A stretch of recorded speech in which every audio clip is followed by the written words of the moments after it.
அனைவருக்கும் வணக்கம். ரொம்ப முக்கியமான ஒரு 2 கரண்ட் அஃபேர்ஸ் நம்ம பார்க்க போகிறோம். இந்த 2 கரண்ட் அஃபேர்ஸும் கொஸ்டின் ஆன்சராக இருக்கும். நீங்கள் ட்ரை பண்ணுங்கள். ஓகேங்களா? அதுக்கான ஆன்சரும் நான் சொல்லிடுறேன். சரிங்களா? ஓகே, பாருங்கள். 2025ஆம் ஆண்டு ஐக்கிய நாடுகள் சபை எந்த ஆண்டாக அறிவித்துள்ளது? அதாவது 2025 ஐநா சபை எந்த இயராக அறிவிச்சிருக்காங்க அப்படின்னு பார்த்தீங்கன்னா, ஆன்சர் பார்த்தீங்கன்னா சர்வதேச கூட்டுறவு ஆண்டு. ஓகேங்களா? International year of cooperative. ஓகேங்களா? ஸோ ஒவ்வொரு அமைப்பு 2025 ஒவ்வொரு மாதிரியாக சொல்லியிருப்பாங்க. அது தனியாகவே உங்களுக்கு ஒரு வீடியோ பதிவே நான் கொடுக்குறேன். என்னென்ன அமைப்பு என்னென்ன பார்த்தோன்னா 2025 வருஷத்தை சொல்லியிருக்காங்க அப்படின்ட்டு. சரிங்களா? ஓகே, இது நோட் பண்ணி வச்சுங்க. ரொம்ப ரொம்ப முக்கியமானது.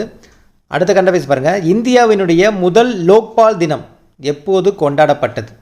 ஸோ ஃபஸ்ட்டு 2025 தான் பார்த்தோன்னா இந்த லோக்பால் தினம் கொண்டாடினாங்க. பட் அது என்ன டேட்டுங்கிறது ரொம்ப முக்கியம். ஓகேங்களா? ஆன்சர் பார்த்தோன்னா ஜனவரி 16, 2025. ஸோ இந்த லோக்பால் லோக்காயுக்தா சட்டம், ஓகேங்களா, அது நடைமுறைக்கு பார்த்தோன்னா ஜனவரி 16. ஸோ அதனால் அந்த நாள் தான் என்ன பண்ணுறாங்க, லோக்பால் தினமாக பார்த்தோன்னா செலிப்ரேட் பண்ணுறாங்க. இது 2025 தான் ஃபஸ்ட்டு ஸ்டார்ட் பண்ணியிருக்காங்க.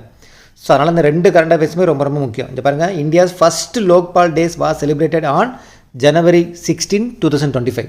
இந்த 2 கரண்ட் அஃபேர்ஸும் ரொம்ப ரொம்ப முக்கியம். டேஸ் அண்டு இதில் இயரில் பார்த்தோன்னா கண்டிப்பாக கேட்கறதுக்கான சான்ஸ் இருக்குது. நோட் பண்ணி வச்சுங்க. ஓகேங்களா? மிக்க நன்றி.